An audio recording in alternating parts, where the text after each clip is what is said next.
Let's go to Canberra now and independent South Australian Senator Nick Xenophon. So, Nick Xenophon, you can't be happy about this Qantas announcement either?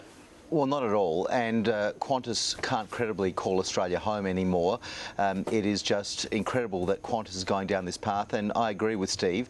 We need to have a very close look at the Qantas Sales Act as to whether this move is consistent with the Qantas Sales Act. I'm introducing legislation today or tomorrow in the Senate, Ros, that will require Qantas to ensure that any foreign crew that they're using on Australian planes get no less than Australian conditions on it, and there's a real concern about that. But I also think it's important that the Senate have a very good look at what's being proposed, and I'll also be pushing for an inquiry into these very moves as to whether it is consistent with the Qantas Sales Act. But do you think you can stop Qantas doing it? Well, that's why we need to have a look at the Qantas Sales Act. But look, let's put this in perspective. I don't know if Alan Joyce quite gets it. Qantas is one of Australia's great iconic companies. It is a great iconic brand. It has an impeccable safety record. But the people I talk to in the Qantas and Jetstar group, the pilots, the cabin crew, the ground staff, are all extremely unhappy.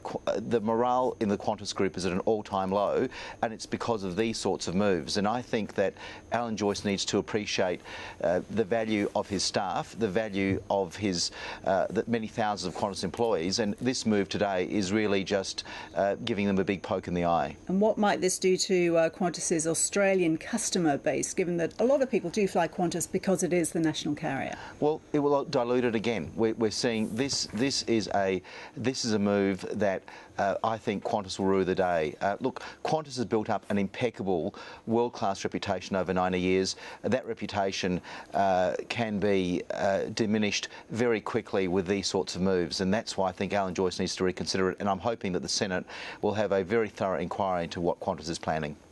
Nick Xenophon, thank you. Pleasure.